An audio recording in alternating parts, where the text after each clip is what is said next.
wonderful to be with everyone here today. My name is Alicia Todd, Director General of ParlAmericas. And it gives me the big pleasure to be able to welcome you to today's session. Really important session. I don't know, for those who are new to ParlAmericas, we're doing a series of activities in the lead up to the Conference of the Parties that's going to be hosted in Brazil, so the COP. And we thought it was really important to have a session that's really about how that works. What are some strategies or how to better understand how COP works and how, as parliamentarians, you can really navigate those spaces effectively. But moreover, then what is sort of a role or how Parliament can really be supportive of then the outcomes that come out of those, the environmental commitments that are being made. So exciting session today with some experts, with peers from across the hemisphere. So let's just get it underway. Further ado, it gives me sincere pleasure to bring to the microphone here. We're going to pull her up here, the Honorable Dr. Decima Williams, President of the Senate of Grenada, super expert on all things climate. And also, don't be modest, but also board member of ParlAmericas. We're so sincerely grateful to have you here, Madam President. Thank you for taking us through today's session. I pass the floor to you to give us some opening remarks. And thank you very much. Good morning, everyone. Senator Ivan Flores, member of the Parliament of Chile and President of ParlAmericas. Senator Rosa Galvez, member of the Parliament of Canada and chairperson of the ParlAmericas Climate Change Network. Senator Anthony Vera, member of the Parliament of Trinidad and Tobago and Vice President of the Americas for the Caribbean. Senator Margarita Solbiese, member of the Chamber of Deputies of Argentina and Vice President of ParlAmericas for South America. All our dear colleagues, our distinguished Executive Director Alicia Todd, colleagues all, a wonderful, spicy Grenadian good morning. On behalf of ParlAmericas, it's a pleasure to welcome each of you to today's meeting on navigating COP negotiations. I extend a warm greeting to all parliamentarians, to parliamentary staff, to invited experts, to civil society partners, colleagues from across the region, and all who are joining us. It really is a thrill to have this session. Alicia, I may have overstated the case. I never use the word expert, but I could certainly use the word experienced when it comes to my participation in the climate change COPs. I've been there as a participant at various levels, including very high levels and very broad levels since 2009.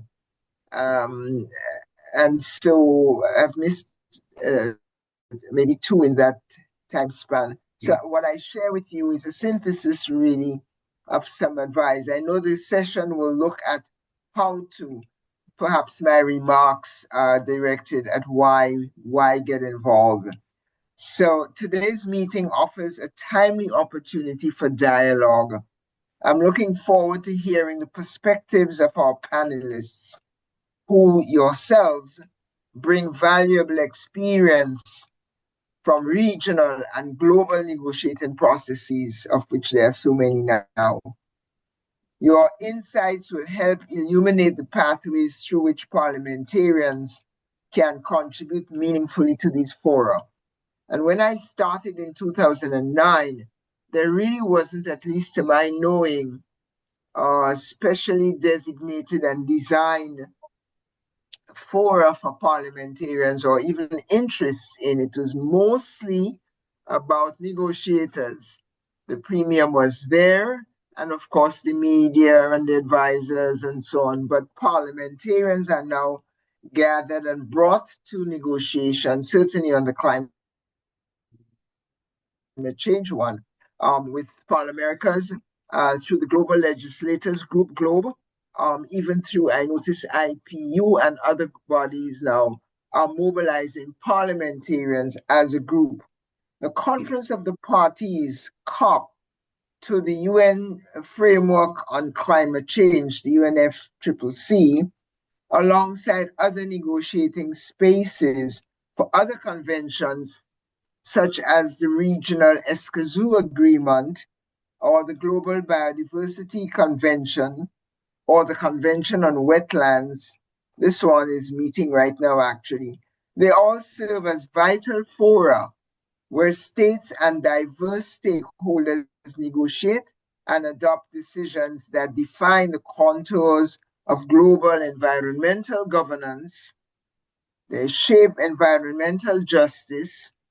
They direct financial flows and foster alignment with sustainable development objectives. Altogether, these agreements and conventions help to save our human lives, help to elevate the human experience, and help to protect the planet. I can't think why parliamentarians would not be involved in that. The outcomes of these COPs reverberate far beyond the negotiation halls, impacting national legislation, public investments, and ultimately the everyday lives of communities that are facing the brunt of the climate crisis, our region being among them. This year in our region, COP30 will be the first of its kind to be hosted in the Amazon region, one of the most biodiverse areas on Earth, needing protection and understanding, of course. At the same time, ours is a region that, just like many parts of Latin America and the Caribbean, face mounting pressures from deforestation, environmental degradation, and the growing impacts of climate change. Meetings in our region send a powerful and symbolic message about what is at stake and brings global visibility to the environmental and social challenges that we face. And they bring attention to the many actions that are already taking place to mitigate or to survive, to adapt, and what more is needed. So I want to say that the COP in this Amazon region, in this hemisphere, has a unique value to us in the region. And I want to urge parliamentarians to become involved. Why? It is essential that parliamentarians continue to take an active role in shaping the discussions and the outcomes of COP30. Because I've encountered many of you, especially our dear Senator Rosa Galvez and Antonio Rivera. I have seen you at the COP, but we want now to expand the network, expand the circle. So I'm making a particular appeal for us as a group to be increasing our presence. As the elective representatives of our people, we have both the legitimacy and the responsibility to ensure that the priorities of our countries and our communities in their full diversity are reflected in the international negotiations. We must be at the table. We must not be away from it or under the table where we will be thrown if we don't show up and engage. So, for example, again, COP30 will include discussions on a new gender action plan, which could not be agreed to in Bonn a few weeks ago. And this action plan is aimed at supporting women's full and equal participation in negotiations and in decision-making spaces, and for the promotion of gender-responsive climate policies across the board. We must all be at that table because much is at stake with the Gender Action Plan. Another reason of specificity for our engagement as parliamentarians have to do with climate justice through sound, ambitious policies and meaningful climate finance and the loss and damage. Parliamentarians need to be understanding the budgetary implications, both the needs, climate justice. These are on the table now, but I must remind you that it was a multi-year struggle that led to them. So parliamentarians have to get involved now and to stay involved to get early implementation of these agreements around the expanding framework of climate justice, climate finance, and loss of damage in particular, those three and others. We need for example, to pay attention to the global stocktake, which points the way to net zero. And that is a society-wide ambition on the reduction continuously, steadily, and at a high level of emissions. Parliament policymakers have to help drive that reduction in our own countries so that each of our societies, each of our member states can contribute to this global stocktake in a robust and credible way. And again, these take years, many years. And so the power of parliamentarians is needed to make steady and speedy progress towards net zero. Our engagement helps to bridge the gap between global commitments and national realities and ensures that climate action is not only ambitious, but also inclusive, transparent, accountable, and informed by the realities of our societies, which I hope our parliaments are. And we could take that bundle of understanding and achievements to the regional and global level. For our engagements to be effective, it requires not only political will, but also knowledge of the negotiating process today. And so I look forward today to hearing from you some of that. As I said, in the many years, I was thrown in the deep end. I went to the UN on day 1, and by day 6, I was chairing the Small Island Developing States, which was a group of 44 island countries, no parliamentarians, just negotiators, ambassadors, and technical persons. And we had to come up to speed, not just with our political will, but to learn the process and the structure of the negotiations so we could make a contribution. And that is why I think, especially it's in our region, I understand that it is quite expensive to get to and stay in Belém. But I do know that if we start early, we have the possibility of staying for the long haul.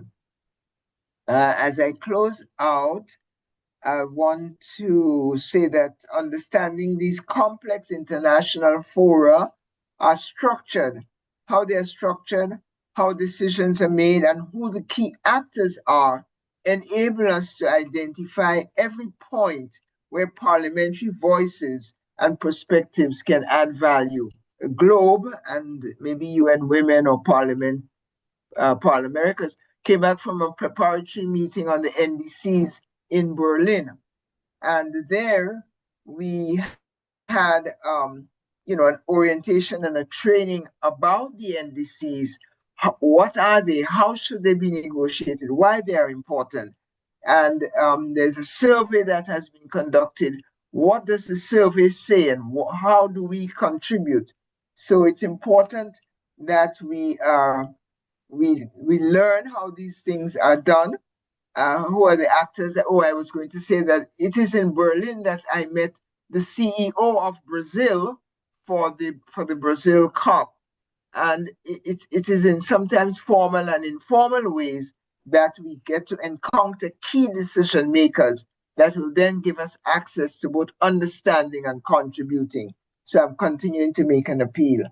From Copenhagen to Paris, I learned so I could contribute to the Paris Agreement.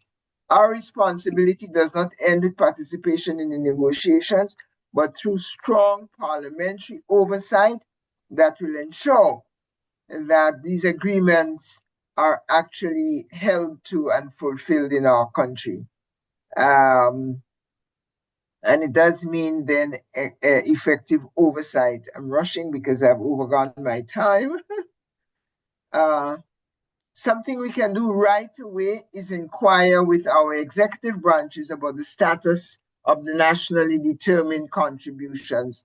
Let's try to put our investment in that and to make sure that we are part and parcel of the national composition going to these meetings, including the COP and the other, all the other meetings. In closing then, I would like to thank all of you once again for your presence today and for your continued commitment to advancing inclusive, transparent, and effective climate governance all across our hemisphere, all across the world. And I thank you very much, and I'll submit my full notes. Thank you so much, Madam President. Wonderful. We will move into our expert panel, but to Senator Anthony Vieira. He's Vice President representing the Caribbean for our Climate Change Network, and he has the tall task of keeping everybody on time and moderating this panel. Senator Vieira, I pass the floor to you. Thank you. Good morning, everyone, and thank you for allowing me to be your moderator today. In terms of this session's objectives, this panel will bring together stakeholders with experience in both global and regional negotiation processes to share insights into how they have successfully advanced their priorities throughout these processes, while also highlighting ongoing gaps within the negotiations where parliaments can be allies. Panelists will also offer recommendations for parliamentarians to strengthen oversight on the commitments made in these negotiation spaces and to ensure that policies aimed at fulfilling environmental agreements are designed and implemented inclusively and empower vulnerable communities. Now, as some of you may know, and no doubt you will hear in the discussions today, COP negotiations are uniquely complex for a number of reasons. For example, the sheer number of the parties, 197 states, asymmetric responsibilities and capacities between the industrialized and the developing countries, the intersections between trade, development, sovereignty, the interface between science and politics, the political will. Environmental negotiations at COP are not purely technical. They are deeply political, value-laden, and legally nuanced. Participants must be able to build bridges while advocating national mandates, recognizing that climate diplomacy is ultimately an exercise in our collective survival. Parliamentarians should understand the seriousness of the situation and that there's actually less time to remedy matters than we might think.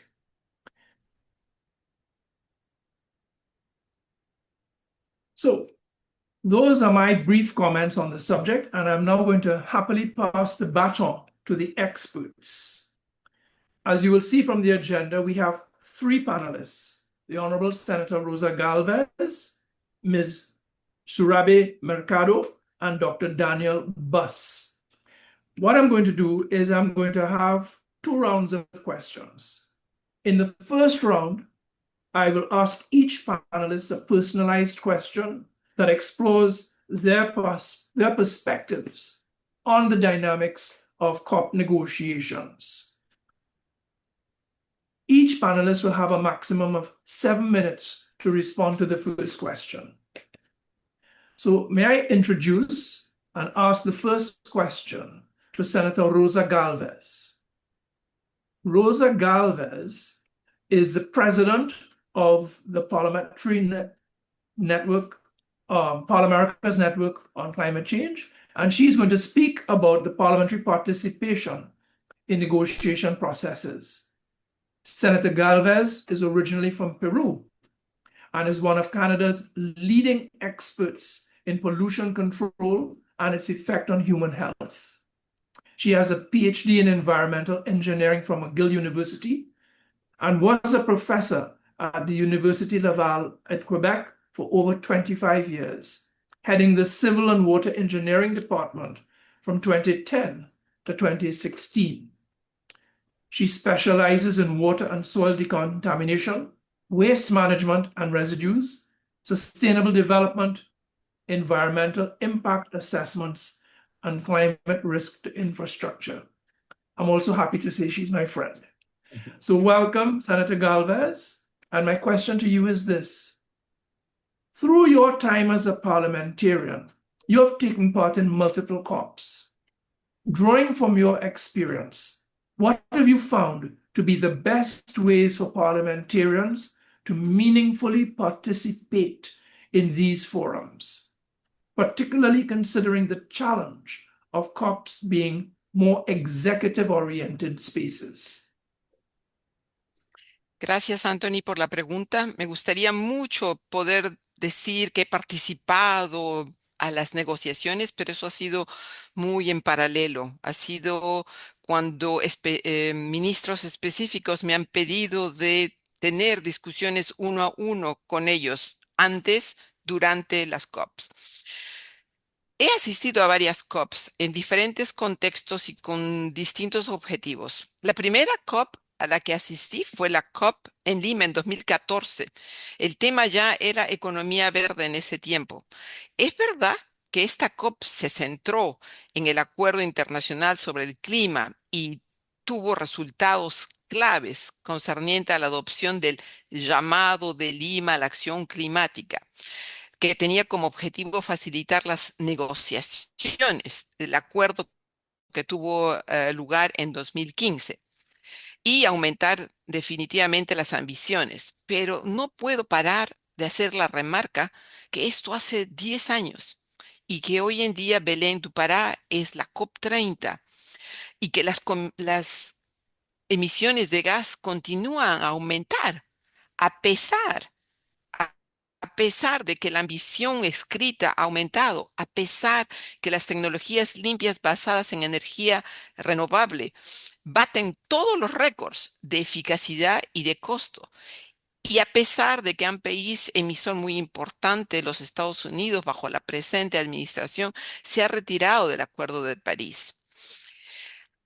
Yo al inicio, en mi perspectiva fue más que todo científica para aprender más sobre el calentamiento global, las causas, cómo prevenirlo, el impacto sobre la salud humana, los ecosistemas, pero más específicamente como ingeniero, los impactos de la infraestructura básica, el agua, el desagüe, la energía, el transporte, la explotación de recursos naturales y el cambio climático que impacta. Hoy en día puedo contarles muchas cosas sobre los costos de la English, okay, cancel. Los costos del impacto sobre las infraestructuras que están creciendo, los eventos climáticos extremos están aumentando, en fin.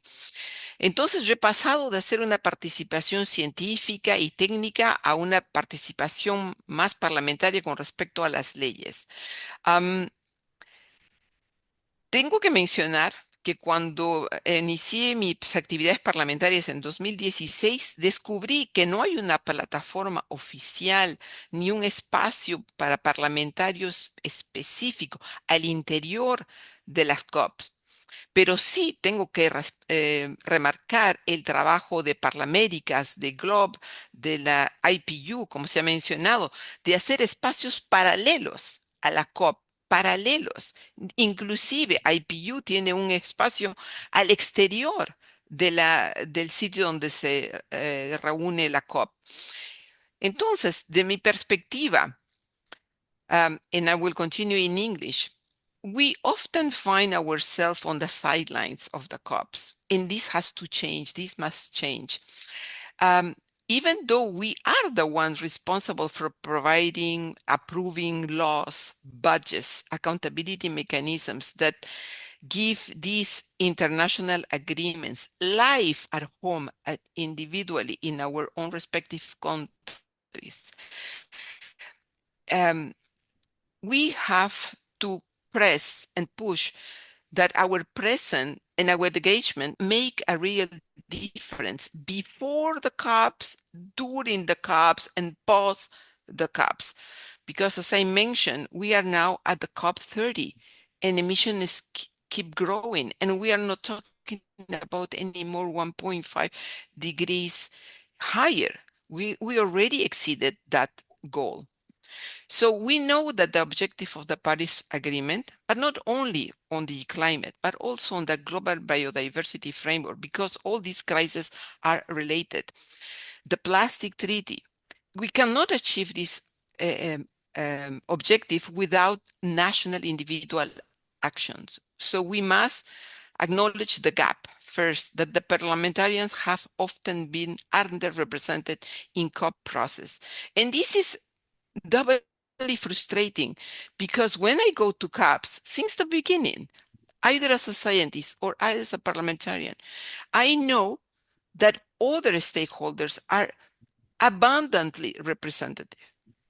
So let's don't mention the oil and gas lobbying that are present there. Like if we have a cancer affected patient and we are asking the tobacco industry to come and to accelerate what it has to be done with the patient.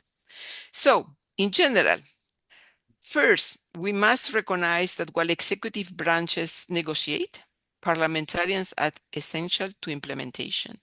Without laws, without oversight, without funding, even the most ambitious international agreements will fail. That's why our first task, according to me, is to engage before the COPs begin. Parliamentarians should proactively request briefings from their ministries, meet with negotiators, and influence national positions before the delegations travel. Too often, we are only involved only after the facts. Second, we must insist on a seat on the table during COPs. And maybe start discussing about, do we need consensus or do we need majority when a decision is taken by the United Nations, by the COPs? Increasingly, parliamentarians are building delegation or joining as observers, even though networks like, as I mentioned, ParlAmericas, Globe International, and the Interparliamentary Union are already holding some of these parallel events. These platforms are crucial for building relationship like we are doing now. I'm so happy to see so many people present in this event, sharing legislative tools and amplifying parliamentary voices in parallel with formal negotiations. But let me be emphatic and remind again, our presence is not enough. It's not that I just go there and I am present and I get to ask some questions or get to discuss with people. We must be prepared. We must read the negotiation text, understand the stakes, and communicate clearly how global frameworks like the Paris Agreement or the Global Biodiversity Framework relate to domestic challenges. Third, we must use our public visibility. I have become, because this is mainly the main tool that I use is like visibility, writing op-eds, asking questions, public questions. We have to translate this technical negotiation, as rightly put by the previous speakers, that this is highly technical. So we really have to put it into a language that resonates with citizens. We can connect, we have to help everybody connecting the dot between the causes, the effects, the impacts, and the budgets. We can build political will from the ground up, which is often what negotiators need most when they return home. Finally, it is essential that we create and support party working groups. This is a non-partisan issue on environmental and climate. These structures allow us to maintain momentum throughout the year and across the election cycles. I am very happy to say that in my province, Quebec, we have found this very important. No matter who is in power, whether it is a little left, central, or little right party, or even an independent party in power, the goals on environment remain the same. So I can say that about my province in Quebec, and I wish I could say that as a global for Canada, which is not. I'm not in position to say that this whoever is in the executive will continue that. No, unfortunately, that's not the case. So final words, we need to urge our fellow parliamentarians to integrate indigenous people and civil society in our work. I know in Latin America, indigenous communities are frontline protectors of biodiversity and are often under threat. So thank you so much and looking forward to this discussion. Thank you very much, Rosa, for your insightful words and sharing your experience and giving guidance. I would next like to introduce Shurabe Mercado, a member of YONGO, the youth constituency of the UNFCCC, whose interventions will address the role of youth leadership and meaningful participation in climate negotiations. Shurabe Mercado is a Mexican biotechnology engineering student and a passionate social and climate activist. In YONGO, she is the focal point for the Science Working Group and is the founder and CEO of Sehaluts, a digital education project supporting vulnerable youth. With over 6 years of leadership in student groups and international organizations, she has championed youth engagement in social and environmental causes. Shurabe currently leads the STEAM program at the UNESCO Center for Peace Camp and served on the United Nations Department of Global Communications Civil Society Youth Representatives Program, advocating for inclusive, sustainable change. My question to you, and welcome. Youth are also on the sidelines of COP negotiations. As we discussed with Senator Galvez in relation to parliamentarians, despite this, YONGO is an effective participant in COP processes, ensuring that youth voices are prominent in shaping negotiation outcomes and advancing climate ambition with an intergenerational and gender perspective. What are the key components of the COP4 negotiation process that you need to understand to determine how best to participate and effectively bring forward youth concerns? Thank you so much for inviting Yongo, for having me.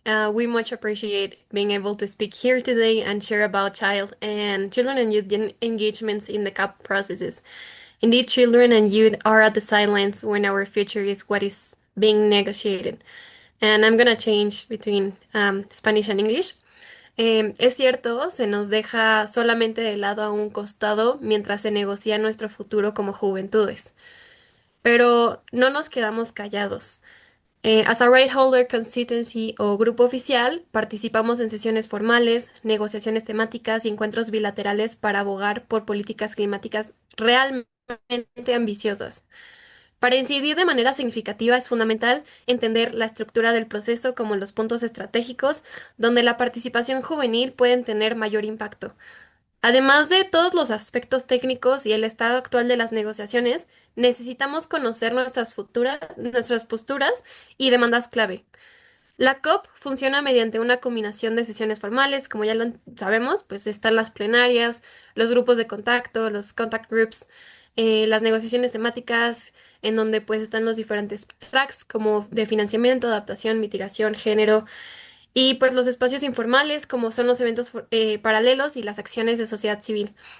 Las agendas se definen con meses de antelación, abordando temas como pérdidas y daños, transiciones justas, adaptación, género, transferencia de tecnología, etcétera. Para las juventudes, saber cómo y cuándo intervenir, ya sea con las declaraciones oficiales, las posturas que se generan a través de los procesos colectivos y participativos de Yongo, las reuniones bilaterales o la diplomacia de los pasillos, pues todo esto puede marcar la diferencia entre si ser escuchados o ser ignorados. Una de las vías más efectivas para participar como juventud es a través de Yongo, la agrupación oficial de niñez y juventud dentro del Convenio Marco de Naciones Unidas de Cambio Climático. Yongo integra organizaciones de juventud acreditadas y también aceptadas personas menores de 35 años de manera abierta. Es autoorganizado, voluntario, no jerárquico, por lo cual mantenemos y pues reforzamos esta organización horizontal y toma de decisiones por consenso. A través de grupos de trabajo temáticos, pues Yongo monitorea todas las negociaciones, elaboramos posturas conjuntas y aseguramos que las voces de juventudes puedan estar presentes.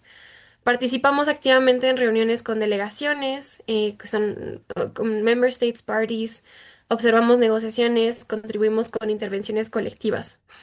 Herramientas clave como la Declaración Global de la Juventud o el Global Youth Statement pues es un proceso liderado por juventudes y es el proceso más grande a nivel internacional, pues representa no solamente la postura a nivel global, sino también las prioridades locales, regionales y temáticas. En específico, también pues junta todo lo que puede ser a través de los procesos de LECOI, que son los locales, las regionales y pues llegando a la internacional. Este proceso, pues para hacer un paréntesis, está abierto a inputs y pues es un proceso también que es bastante abierto y que pues ahorita está en una sesión y está en un proceso en donde se están recopilando todos los insumos para su construcción previo a la COP. Y pues desde hace 19 años se organiza la Conferencia Global de Niñez y Juventudes, que es la COI, el Conference of Youth, como un espacio previo a la COP para capacitarnos, hacer redes y definir estrategias clave. También está el Youth Stock Date, que es la revisión del estado de la participación juvenil, que ha sido clave para evidenciar cómo se influye o no eh, con las juventudes, cómo se nos incluye o no. Aunque hay avances con más referencias a la equidad intergeneracional en los textos que se negocian y que se adoptan, también hay brechas significativas que se mantienen. Muchas juventudes siguen sin poder entrar a las salas de negociación o no cuentan con el financiamiento, no cuentan con el apoyo, los recursos suficientes, especialmente este año con los altos costos, inclusive para asistir a la COP30. El Youth Stock Date pide marcos claros de monitoreo y evaluación para que la participación juvenil no sea solo simbólica. ¿Qué incluye esto? Participación mínima aceptable de juventud en las delegaciones, financiamiento para la investigación liderada por las juventudes e integración real de las propuestas climáticas hacia una política inclusiva e integrada. Esto también está respaldado por la opinión consultiva de la Corte Internacional de Justicia, que reconoce la equidad intergeneracional como principio legal aplicable. También es clave entender que las negociaciones no son solo políticas, son relaciones. Las interacciones informales pueden influir tanto con las intervenciones oficiales como cómo nos conectamos con negociadores, también con el secretariado del convenio marco y otras partes en los pasillos, los eventos o las reuniones bilaterales. Estos espacios nos permiten incidir en narrativas, proponer el lenguaje o reafirmar prioridades ante las posturas que se van cerrando. La visibilidad y la coordinación también son fundamentales. Ya sea para preparar intervenciones o eventos, el trabajo colectivo dentro de Yongo y con otros actores aumenta el alcance y aumenta esta legitimidad. El espacio de negociación es intenso, pero la unidad fortalece.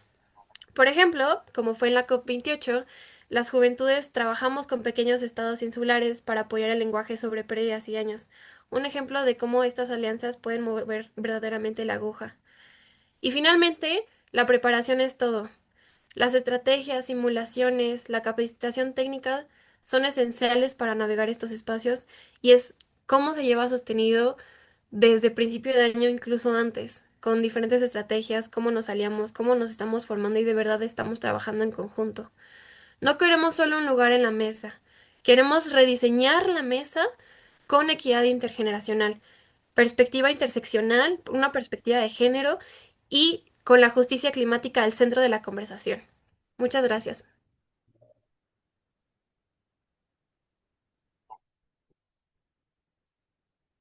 Thank you, Surabe. May I express my sincere appreciation for all that you're doing, your willingness to share your knowledge and experience, and for lending your voice in advancing climate ambition. Thank you so much. I would now like to introduce Dr. Daniel Buss, who will explain the linkages between climate change, health, and equity at regional and global forums. Dr. Daniel Buss is a regional advisor for the Pan American Health Organization, World Health Organization, focusing on the Rio Conventions and the 2030 Sustainable Development Agenda. With a background in ecology and public health, he has represented Brazil's Ministry of Health in international forums on climate, health, and sustainable development. He co-authored the 2015 WHO CBD publication, Connecting Global Priorities, Biodiversity, and Human Health.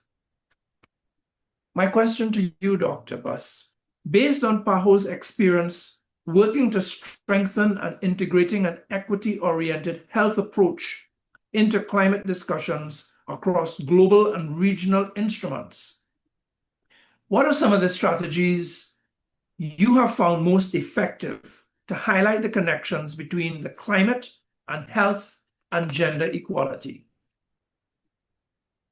Thank you. Thank you so much, Honorable Senator Vieira. Also, I want to thank my colleagues that share this space with me, Honorable Senator Galvez, and Surabe, the representative from Yango. I really liked your intervention. Thank you very much for contributing to that. And I'm truly honored to be here today, and I thank you very much for the opportunity. But maybe just before I jump in answering the specific question, let me congratulate ParlAmericas for continuing this dialogue in this spirit of multilateralism and collaboration among nations in the Americas. We need there more than ever to have these spaces. It is tremendously important to engage with parliamentarians, and I follow the discussions of this forum with a lot of interest, as is the perfect link between civil society, academia, executive governments that we also work with directly from PAHO, but also the legislative piece. And we can only achieve so much in developing and enforcing legislation in the region if we work with all these forces, all these stakeholders together. And secondly, I want to recognize, before I respond to the specific question as well, but providing a little bit of a background of where we are going with health and climate change in COP30, because there has been some path that we already passed in the last few years that I would like to mention.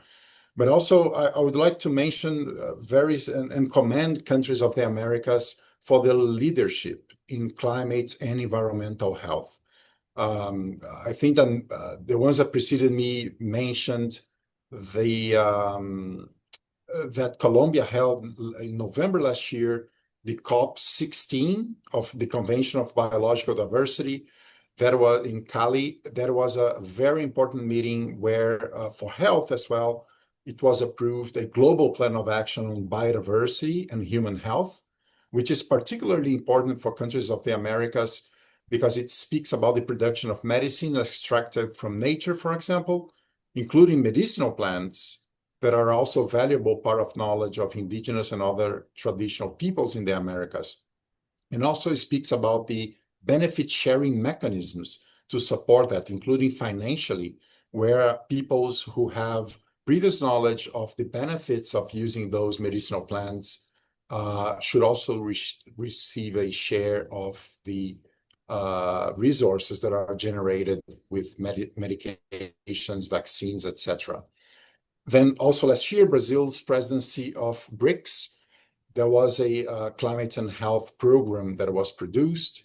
So it's also important to take that into consideration. And in Colombia this year, in March, PAHO, Pan-American Health Organization, with the WHO, the World Health Organization, we held the second global conference of air pollution and health in Cartagena de Indias, in Colombia. And it was very important because countries globally, but also countries of the Americas, committed to reducing 50% the health effects associated with air pollution by 2040. And that's a major commitment made by governments and civil society and academia in the region of the Americas and globally, because by improving air quality, we are also tackling the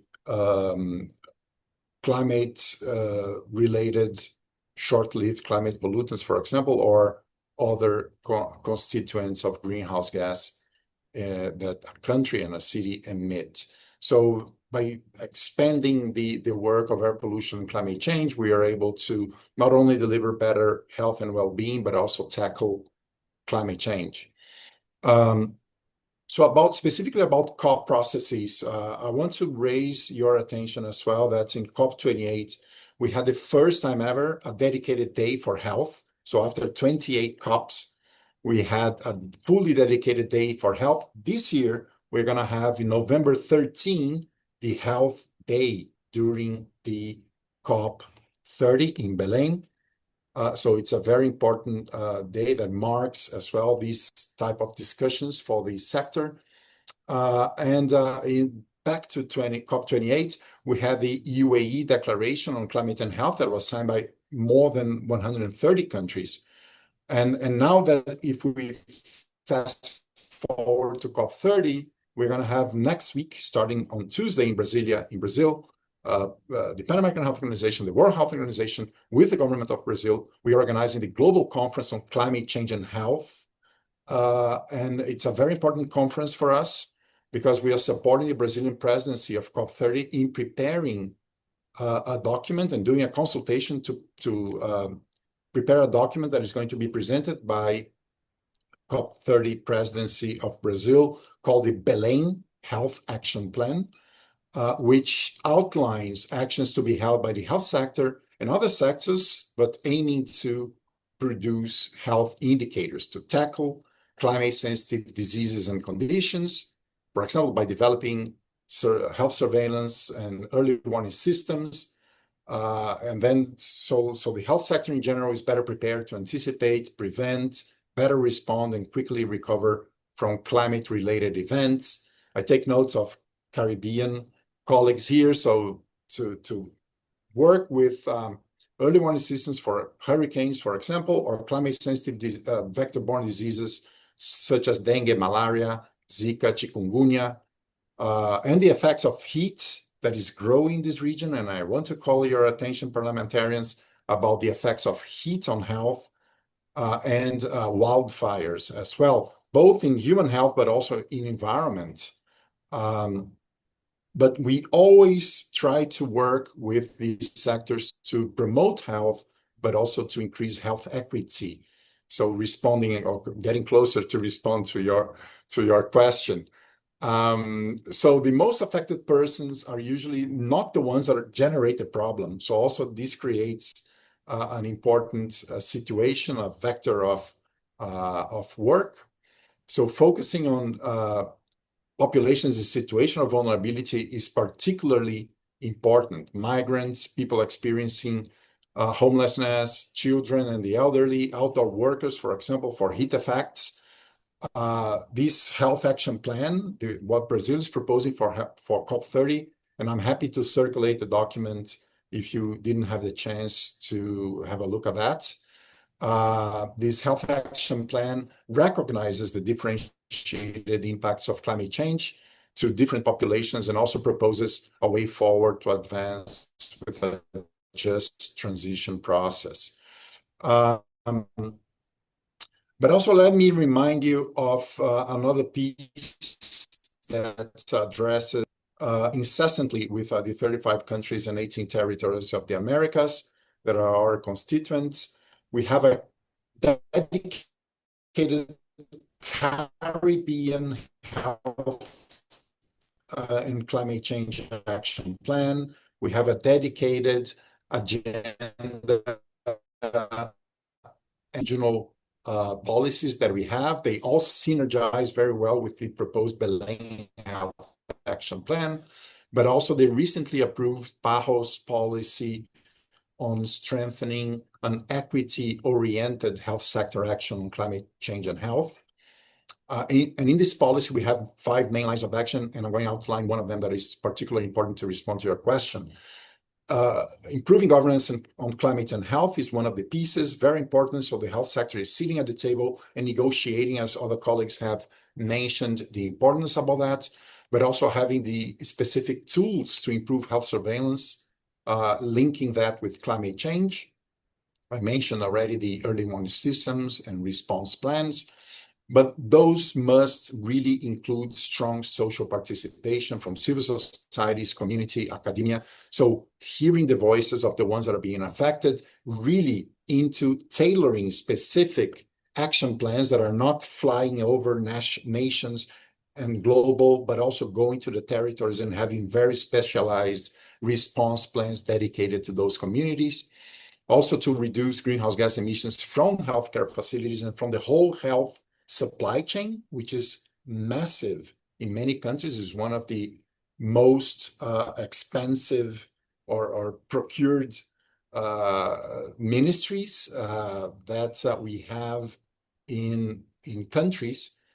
So we can have a massive reduction of greenhouse gas emissions by choosing better suppliers for health services as well. But also addressing adaptation and climate and building climate resilient health systems to better respond to the challenges that climate change can exacerbate. For example, mosquito is changing, right? Aedes aegypti mosquito that can transmit dengue, Zika, chikungunya. It's expanding its distribution. To talk with Canada, for example, Lyme disease is also expanding north as well because of climate change. So we do have data that back up these statements that I'm making, but also it exacerbates the effects of heat, and especially it exacerbates the impacts of existing deficiencies. So the ones that do not have good air quality are usually the ones that are affected by not having water and sanitation services. They don't have access to health services as well properly. And those are the populations, the situation of vulnerability that is going to be affected the most by climate change. So that's very important that we have these plans and interventions that are tailored to these people's needs. And to address that to all peoples. So just one example, we are working with communities all over the Americas to have healthier housing, water sanitation and hygiene, green spaces to reduce the heat island effects in cities, for example, and to expand active transportation systems that are safe and healthier for all the people. And we measure all that and can provide to governments and to parliamentarians the tools to measure the health economic avoided costs of health of doing a policy or an intervention differently. And then it can be used as a decision-making tool to provide the better interventions and activities that can also promote health and tackle climate change at the same time. Thank you so much, Dr. Bus. Thank you for your time and expertise and important contribution in this important area. I'm not letting you go just yet because we have a second round of questions. So in this second round, I will be asking each panelist a personalized question on parliamentary oversight of multilateral environmental agreement commitments. In this round, each panelist will have a maximum of 3 minutes to respond. So my second question is to Senator Rosa Galvez. Rosa, how have you approached your oversight work before and after COPs to ensure that the executive follows through on the commitments made in those spaces? Thank you, Anthony. What an important question. As you know, oversight is our most, if not the only one, powerful tool that it's in the parliamentarians' toolbox, especially when it comes to climate, biodiversity, plastic, and all the other world crisis. In the commitments that we have done in these international agreements that stretches across decades. So before the COPs, I used tools such as written questions to ministers in committee appearances and public statements. I press as much as I can for transparency about the negotiation positions and how they align with our national priorities, with national NDCs. And I also ask whether indigenous group and scientists has been consulted or youth groups have been consulted in the prepare positions. So usually, there is a political outlet, but also big medias, written medias, where you can publish the answers from these questions made in parliaments. During the COPs, I try to be in most of the official events, and I am an observer of the negotiations. And I also demand from my Minister of Environment to organize meetings in the morning before, so we are up to date of what's happening. It's so important to be present and to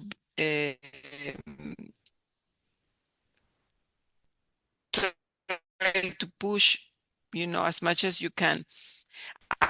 It's interesting to parliamentarians that are present there, and we can form some groups and try to be also again present during these negotiations.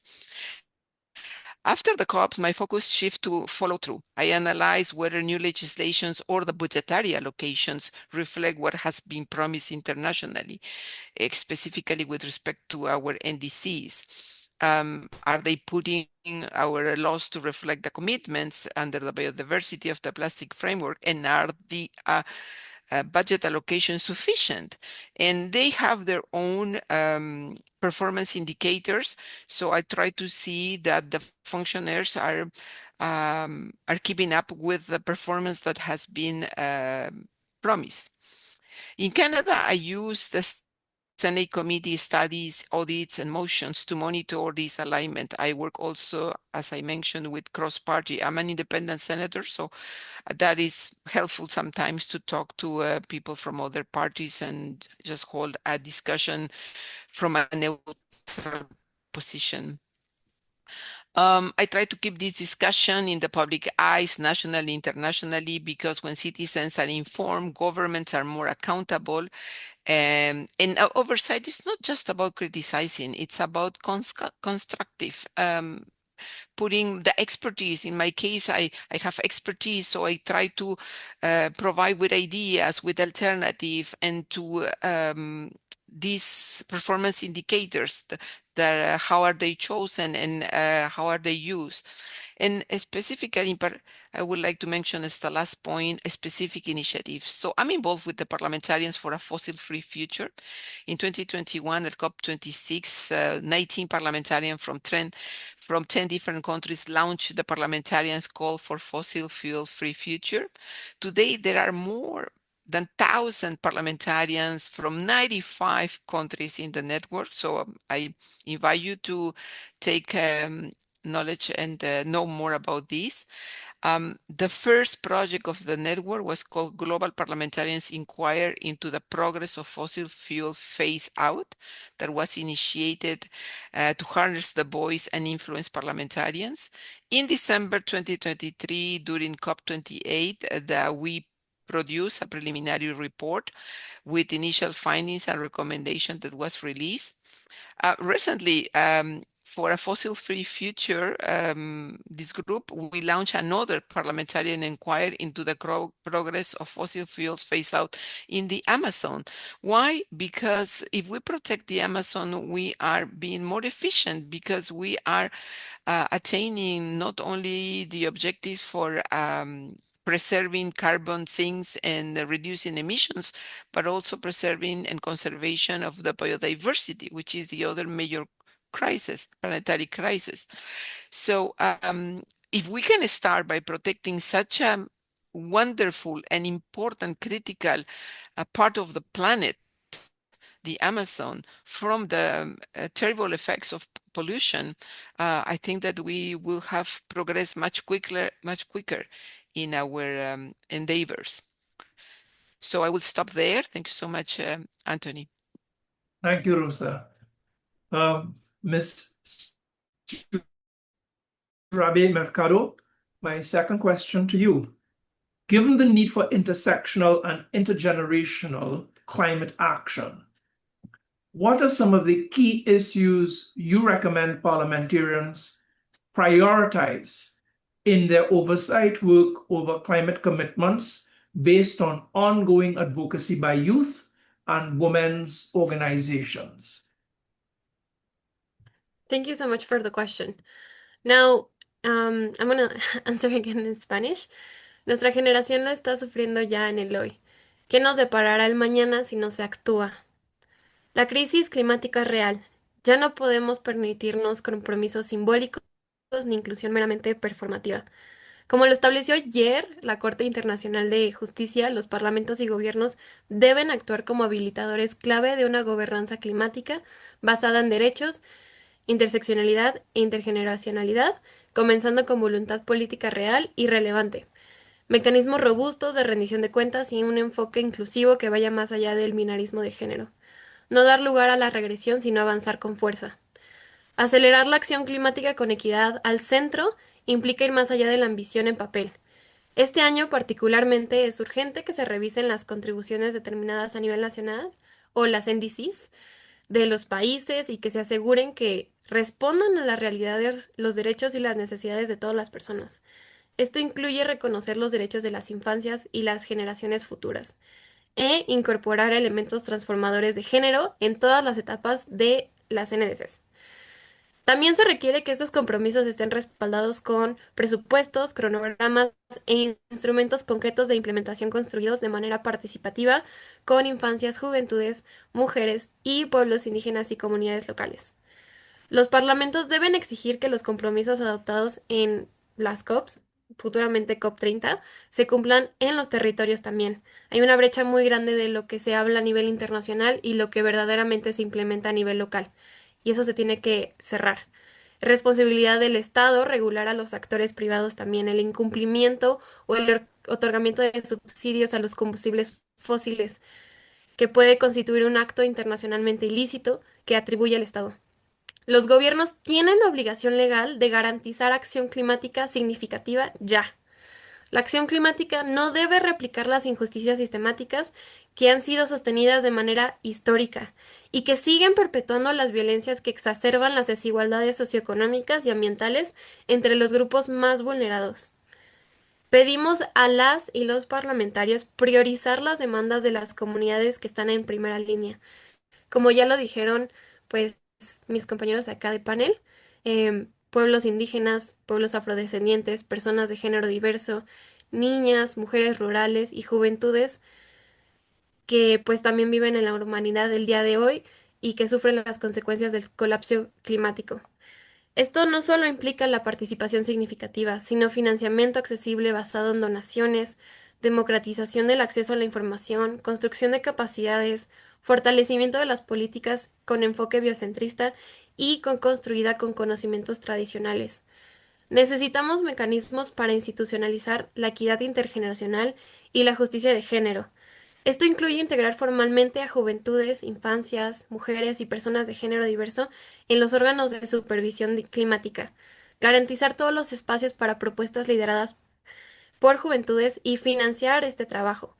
También significa legislar pensando en el futuro, adoptar políticas climáticas con visión de largo plazo, basadas en derechos humanos y con un enfoque transformador de género desde su diseño, no como si fuera un añadido más. Y finalmente, les pedimos verdaderamente actuar tanto con valentía como con coherencia. Dejen de negociar nuestro futuro a puerta cerrada. Su rol no es solo de legislar, sino de proteger a quienes vienen después. No se trata solo de reducir las emisiones, sino de restaurar este equilibrio entre la humanidad y el entorno, entre la naturaleza, nuestra armonía, reconociendo que somos parte de un todo interdependiente. La justicia climática no es solo un término abstracto, es la posibilidad de que nuestras comunidades puedan beber agua limpia, cultivar alimentos, respirar aire puro y vivir con dignidad. Necesitamos que impulsen acciones climáticas urgentes, justas y con rendición de cuentas, no mañana, sino hoy, trabajando mano a mano con las juventudes e infancias. We need you to champion climate action that's urgent, just, and accountable. Not tomorrow, but today. Not to listen, but to work collectively, hand in hand with children and youth. Hoping we can meet and see you during COP30 and in other spaces and continue with you and throughout these so important conversations and dialogues so that we can commit to a joint strategy together. Thank you so much. And thank you, Surabi. Thank you for reminding us about the importance of intergenerational equity, to focus on the future, and about the need for collaboration. I turn now to Dr. Daniel Buss again. My second question to you, Dr. Buss. Parliaments oversee the implementation of not only environmental agreements, but other multilateral agreements that might not be environmentally focused, which can feel overwhelming. From your experience, what are some steps parliamentarians can take to ensure that they're integrating diverse concerns, particularly in relation to health, in addressing climate issues, and doing so with particular attention to the needs of communities in situations of vulnerability and those on the front lines of climate change, including youth, women, and indigenous peoples? Thank you, Senator. I'm going to switch to Spanish in the spirit of keeping this dialogue open with all peoples of the Americas. No, le agradezco mucho por la pregunta. Es una pregunta difícil de responder, porque imagino que el trabajo de un parlamentario debe ser brutal, ¿no? De conseguir balancear todas las opiniones y desde el lado ambiental, pero también de todos los lados, ¿no? Y cómo hacer un buen balance. Por primero participar y promover ese tipo de diálogos, ¿no? Yo creo que los parlamentarios pueden recibir informaciones tanto de los expertos como de sus propios constituyentes, ¿no? En el país, los ciudadanos de un país, y que también van a expresar cuáles son sus opiniones y sus prioridades. Pero un tema quizás importante es de garantizar que todo lo que sale de discusiones a nivel global también puede reflejarse en legislación nacional, local. Eso garantiza que mismo que si algún acuerdo global tampoco va muy adelante, ustedes tienen a nivel local y nacional, ¿no? Subnacional y nacional, los mecanismos para dar seguimiento a la implementación de algo que sea particularmente relevante para los ciudadanos de esta comunidad, de este municipio, de esta provincia o de este país. Y como regional o mecanismos globales, es importante que ustedes puedan servir también para hacer con que las voces de estas poblaciones, ¿no? De los indígenas, como está en la pregunta, ¿no? De los jóvenes, de las mujeres, que puedan también llegar a esos espacios de negociación que son globales. Muchos no son legalmente vinculantes, pero sí pueden ser legalmente vinculantes a niveles nacionales o subnacionales. Y eso es algo importante porque son los mecanismos. O sea, ustedes tienen uno de los principales mecanismos que pueden hacer con que eso no se quede solo en las conversaciones de la COP, ¿no? En el aire y en estas mesas de negociación, sino que pueda venir al territorio y ser anclada en respuestas reales y diseñadas para cada población que sufre con los efectos, no solo del cambio climático, como yo decía, ¿no? Con las deficiencias que siguen existiendo para el cumplimiento de los objetivos del desarrollo sostenible, que justo ahí donde el cambio climático exacerba los impactos, ¿no? A los que no tienen casas adecuadas, ¿no? Hogares adecuados o no tienen acceso a calidad del agua, esas son las que el cambio climático va a exacerbar los efectos y son las poblaciones más afectadas por huracanes, no tienen acceso a servicios de salud o educación o ingresos. Entonces, o sea, hay que tomar una decisión muy fuerte, en primer lugar, para protección de las poblaciones en situación de vulnerabilidad. Eso puede ser el camino central de garantizar que al hacerlo ya aumenta la resiliencia al cambio climático. Como yo decía, exacerba los efectos de las deficiencias existentes en el sistema. Entonces, trabajar para la protección de estas personas, tomando en consideración, yo les di algunas herramientas, ¿no? Que también desde salud podemos brindar de medir cuáles con la ley o la intervención A, B o C, con esos escenarios, ¿cuáles serían los costos ahorrados por salud con menos hospitalizaciones, menos muertes, menos discapacidad generada por las intervenciones? Y eso puede servir para la toma de decisión informada para la protección de la salud en primer lugar y tener salud como un indicador de acciones en clima, en infraestructura, en servicios, etcétera, es una medida que todos entienden.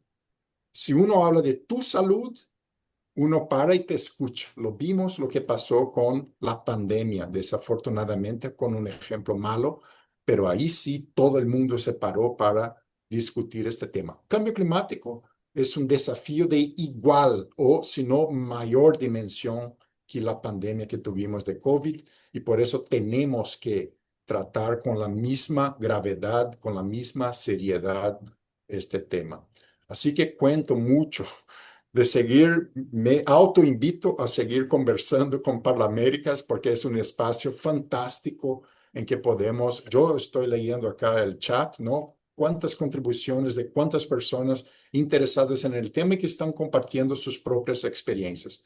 A mí me encanta poder aprender y como Organización Panamericana de Salud ayudar a dar escala, construir mecanismos multi o bilaterales para que los ejemplos exitosos, las oportunidades y también los desafíos pueden ser compartidos entre todos en un espacio de conversación y de intercambio para una promoción de mejores indicadores de salud y bien vivir de todos y todas en las Américas.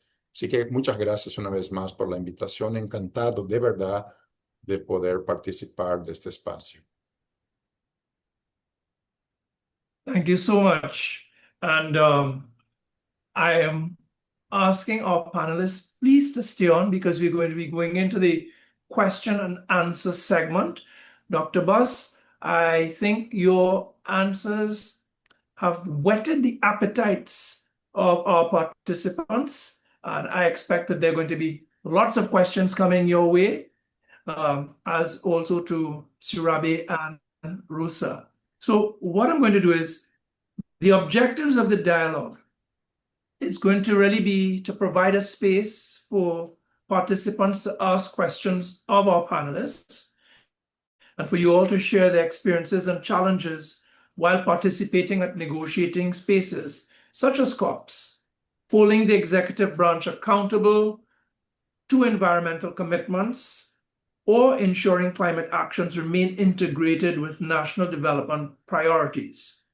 However, before going into the full question and answer, I would like to call on the official commentator of the meeting, Senator Ivan Flores from Chile, the president of ParlAmericas.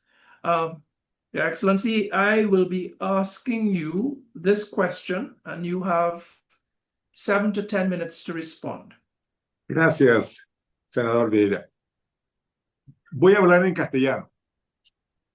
Quiero en primer lugar saludar a todas las y los asistentes a esta reunión. No me pude conectar más temprano como hubiésemos querido, pero estaba viajando desde la sede principal del Congreso Nacional de Chile hacia la capital de Chile, Santiago, y acabo de llegar.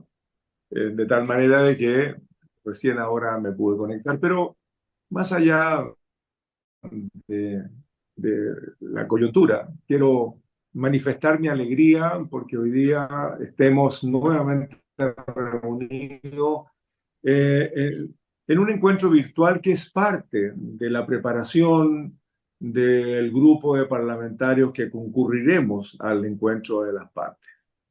Y como parte de una estrategia que han definido ParlAmericas para apoyar a sus parlamentarios en conjunto con otros organismos de la región, ¿no?, del continente, y en donde vamos a seguir incluyendo cuestiones que para nosotros son fundamentales, como la inclusión, como la equidad de género en la participación, como la diplomacia parlamentaria, ¿no?, que tenemos que seguir fortaleciendo como organismo regional.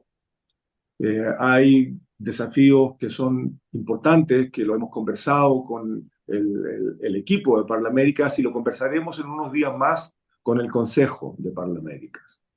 Hay ambición en lo que queremos seguir construyendo, tal como se ha venido haciendo en estos 24 y un poco más de años de vida de ParlAmericas.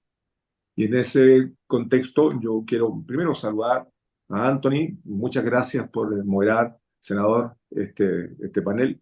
También a nuestra colega, la senadora Rosa Gálvez de Canadá, que preside la Red Parlamentaria para el Cambio Climático y Sustentabilidad. Tenemos una gran tarea, querida senadora, estimados colegas, por delante, porque por segunda vez la COP se realiza en nuestro continente. La primera fue la COP 16, acuérdense ustedes, de la Cumbre sobre la Diversidad Biológica en Colombia.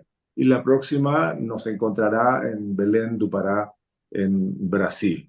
Y para eso también, en unos días más, estaremos conversando con el Congreso Nacional, particularmente en mi condición con el presidente del Senado de Brasil y con miembros de lo que significará, digamos, al Parlamento anfitrión de la COP 30 en Brasil. Bueno, dicho esto, también quiero saludar a Yurabe Mercado, el integrante juvenil del panel anterior, y también al doctor Daniel Bush. Yo quisiera solamente, muy brevemente, relevar nuestro rol en el contexto internacional. Hace unos días atrás lo conversábamos con el secretario general de la Organización de Estados Americanos, ¿no?, el doctor Ramlin. Y llegábamos al convencimiento de que el continente americano no va a poder avanzar en el tratamiento de temas tan gravitantes, tan relevantes para nuestra población y también en el impacto que nosotros como continente podemos generar en el resto del planeta, para bien o para mal. Necesitamos estar unidos los distintos poderes de nuestros estados. Y así como la OEA reúne a los estados a través de los gobiernos y sus cancillerías, nosotros tenemos un rol cada vez más principal respecto de cómo el poder legislativo de los 35 países de América participa de las decisiones que van a tomar nuestros gobiernos. No solamente en el ámbito del debate legislativo de cada uno de nuestros países, sino que muy principalmente en espacios como el que se va a dar en Belén do Pará. Entonces, ¿cómo vamos preparando, cómo vamos unificando criterios, cómo vamos planteando estrategias conjuntas que vamos a llevar a Belén do Pará los parlamentarios de América, para que los gobiernos, nuestros gobiernos, no solamente nos escuchen, sino que además podamos actuar y trabajar en sintonía? ¿Cómo hacer entonces que nuestras voces sean parte de lo que finalmente se acuerde entre los estados? ¿Cómo hacemos que la voz americana, la latinoamericana, la de Norteamérica, la de la América del Caribe, sea escuchado claro, alto y fuerte? ¿Cómo hacemos que nuestras propuestas de sustentabilidad, de cómo nuestra comunidad que está expectante respecto de los efectos del cambio climático que golpea no solamente nuestras costas, sino que también nuestra mediterraneidad, en cuestiones productivas, en la vida en el campo, sin esta migración que está ocurriendo cada vez más desde las zonas que empiezan a desertificarse o a transformar o a perder su suelo para llegar a las ciudades a formar parte de los cordones de pobreza. ¿Cómo hacemos que la mujer tenga cada vez más espacio, no solamente en el ámbito productivo, sino que particularmente en el político? Y estaremos unos días más en el encuentro de ParlAmericas en México junto con ONU Mujer y también con CEPAL. En fin, tenemos, estimados colegas, que asegurar también una participación más diversa, más equitativa y más inclusiva. Nosotros los parlamentarios tenemos que procurar que las delegaciones estén conformadas por hombres y mujeres, ojalá con representación de parlamentarios que representan también a los pueblos originarios, a nuestros pueblos originarios. Tienen mucho que decir, tienen mucho que aportar, tenemos mucho que aprender de ellos. Ojalá que podamos tener la mayor participación posible de todos los países de las 4 Américas. Dicho esto, esta reunión que se realiza en cuestiones de cambio climático mirando hacia la COP, de verdad creo que va a ser un tremendo aporte para nuestra propia preparación, pero también para lo que tendremos que decir. Es así como en octubre nos vamos a volver a encontrar temas sobre crecimiento del empleo ligado con los desafíos del desarrollo, y para eso cómo fomentamos no solamente la inversión, sino que además las economías verdes y circulares. En enero del próximo año volveremos a tener un encuentro post COP30 respecto de cómo vamos a comunicar el cambio climático, cómo vamos a comunicar las tareas y los desafíos. Y finalmente, en marzo del 26, tendremos entonces una jornada dedicada a los siniestros que ocurren ligados al cambio climático, las inundaciones, los incendios, cómo manejamos la información, los datos y también la respuesta. Y en ese contexto, vuelvo a decir, necesitamos que a final de este año, cuando estemos en Belén do Pará, podamos tener la mayor representación posible para hacer algo que nosotros sabemos hacer y debemos seguir profundizando y hacerlo, ojalá en conjunto, ojalá articuladamente, que es la diplomacia parlamentaria en representación del continente americano. Y tendremos que definir estrategias, ¿no? Tenemos un tremendo desafío por delante.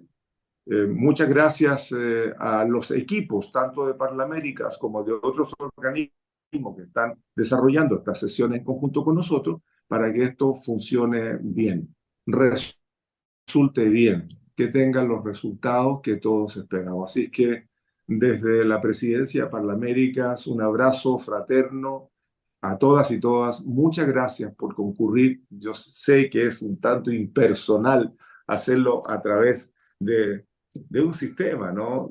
Y no vernos, no saludarnos, no abrazarnos personalmente, pero bueno, ya tendremos la oportunidad. Muchas gracias, doctor Vieira, por su moderación.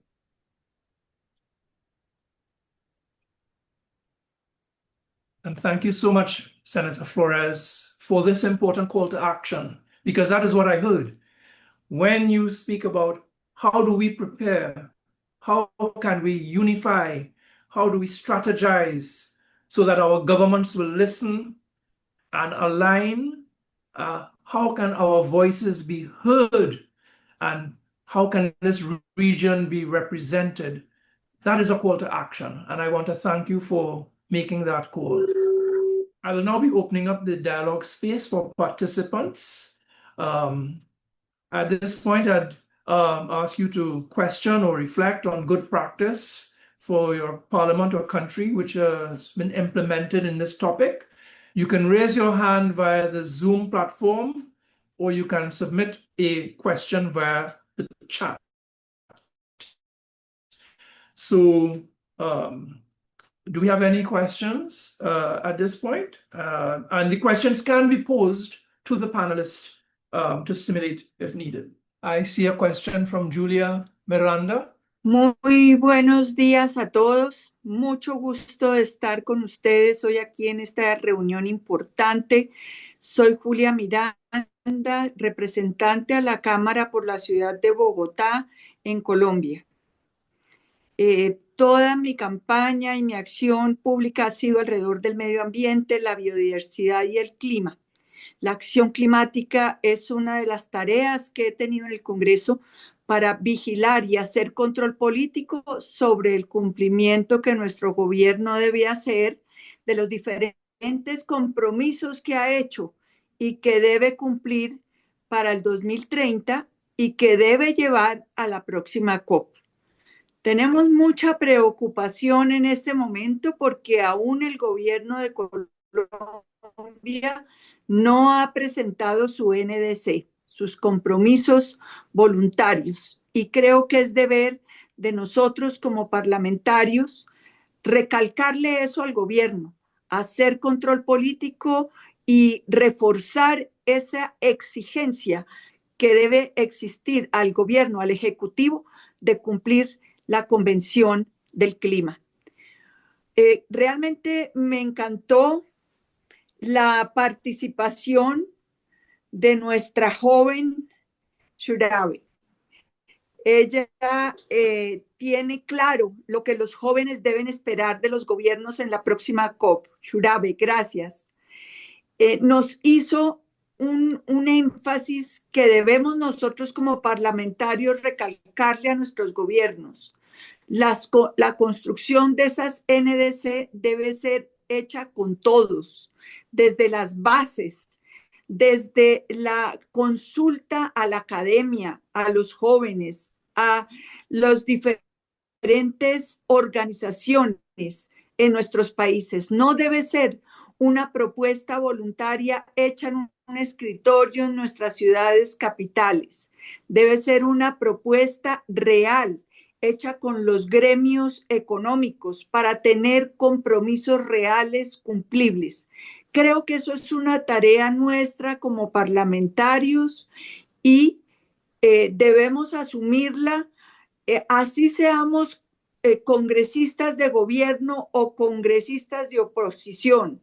Yo soy una congresista independiente que respalda al gobierno en muchas cosas y también hace control político en otras.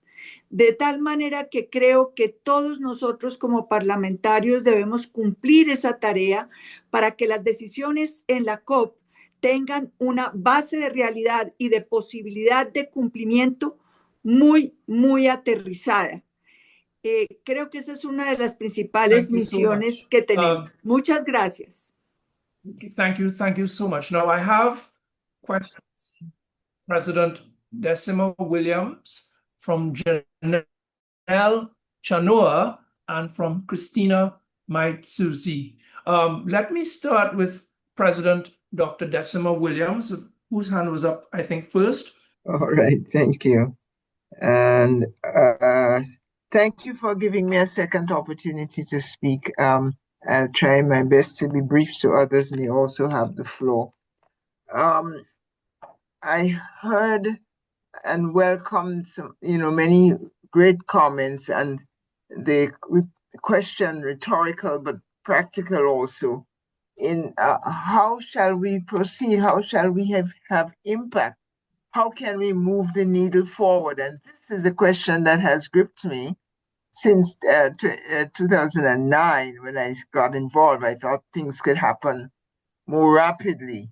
And it took us so long to get the Paris Agreement, and now we have, the EOSIS in particular championed the 1.5 degree maximum global temperature as a goal within the negotiations.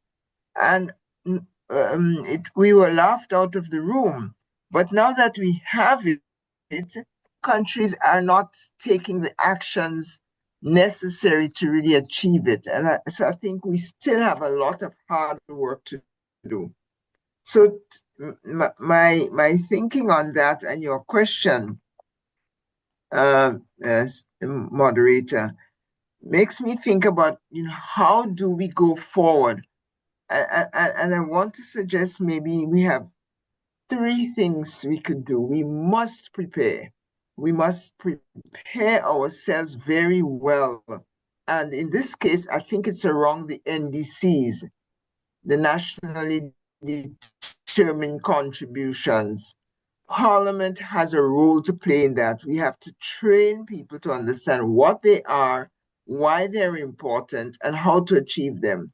And it's clear that our countries have to act very differently. And we as leaders, we have to show initiative around reducing mitigation. I don't want to get into the details, but we really must work on redoing the energy sector, the transportation sector, the household behavior.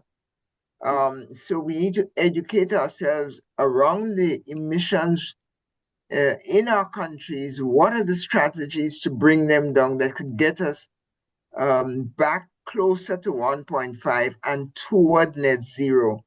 And I want to say that that is very hard but necessary work. Hard work in the sense that it's going to disrupt and interrupt the way we have behaved in the past and how we behave in the key sectors, as I said, of transportation, all our energy supply, and even cooking.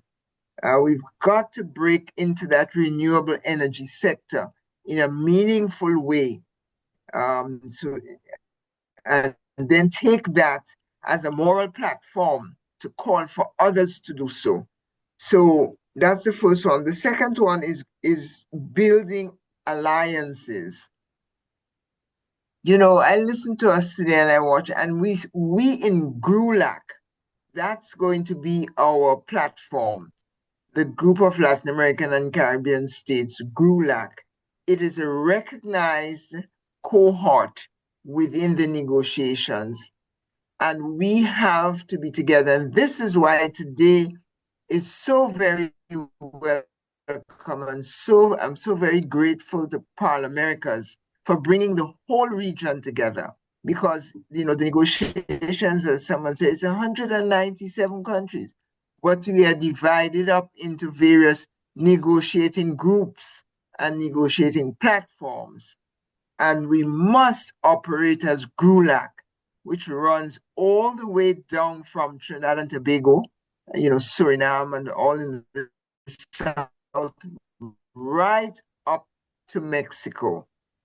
And I think getting to know what is GRULAC's position, the most ambitious position for GRULAC on finance, on the global stock take, on the loss and damage, it's really important, so that as a hemisphere, we are speaking from the same page during the COP30.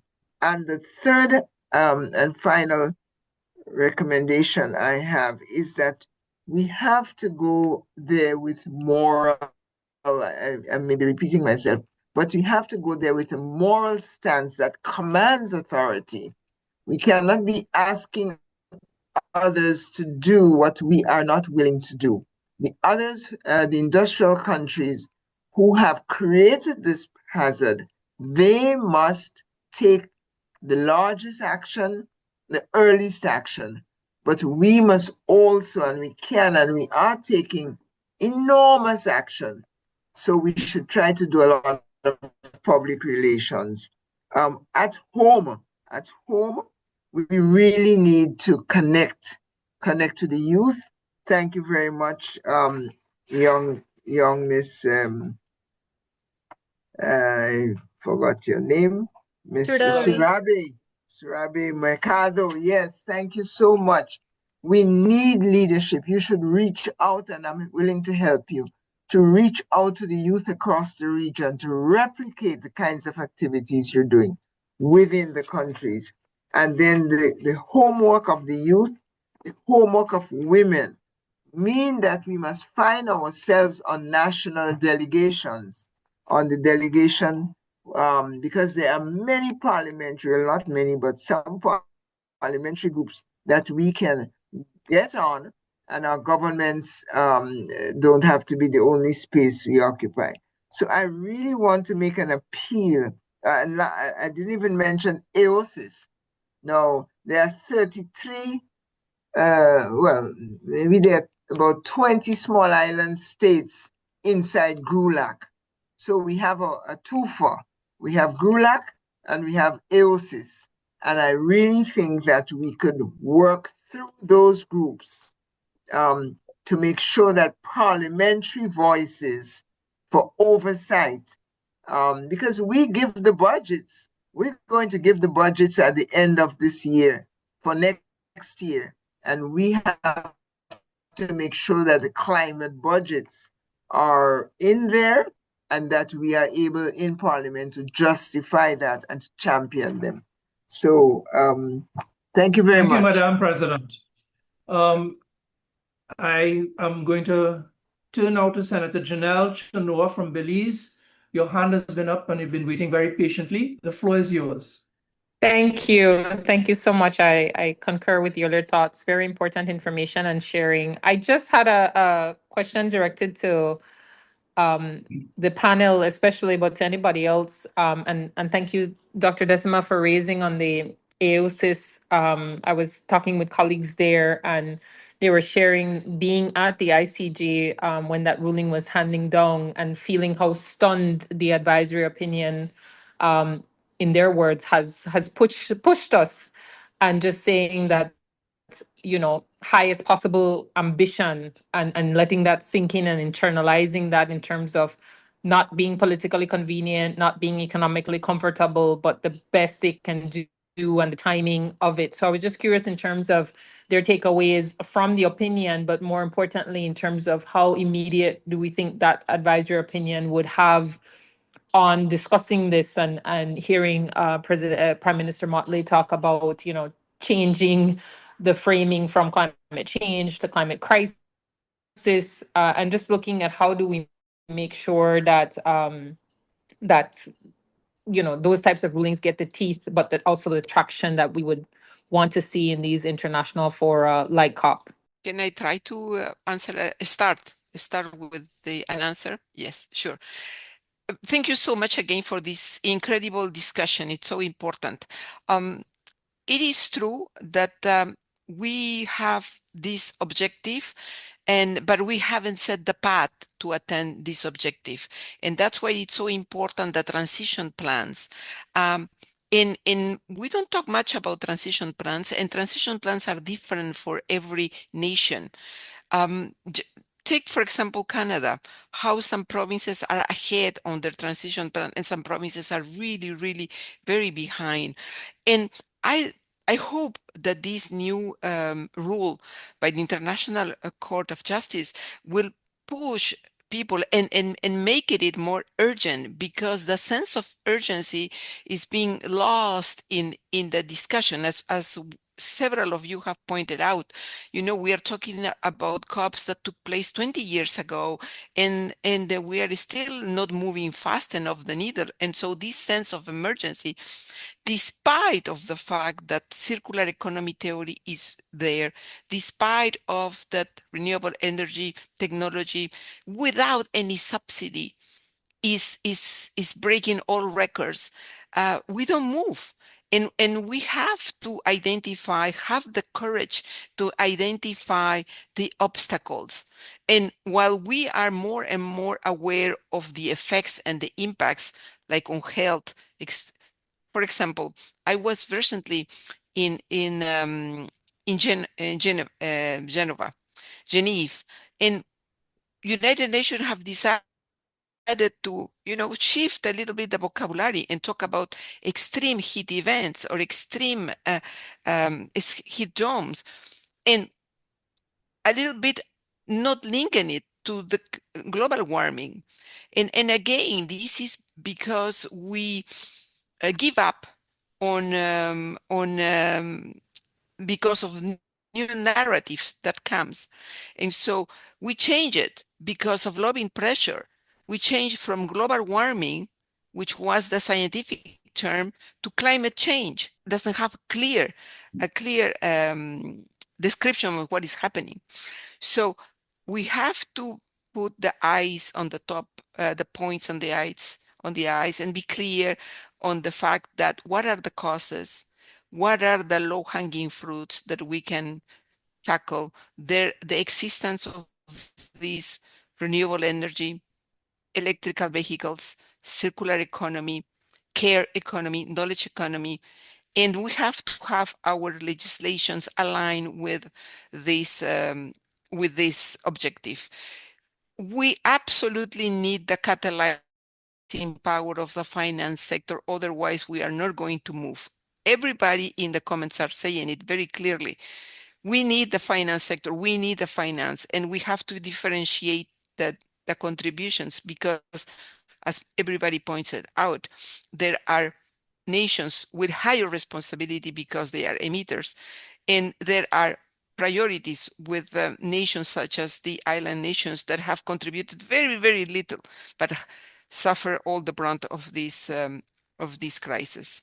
Thank you so much. But I'm sure somebody, all other panels can also talk about this. Thank you, Rosa. Now we're getting a lot of questions coming in, but before I turn to some of the other questions on the chat, I would like to give Surabi an opportunity to respond. Surabi? Thank you so much. I will try to also be brief, and if I understood correctly about the ICJ's ruling and how it will directly impact the conversations around climate change. Now, I think this advisory opinion is really important, and it will mark the turning point for international law.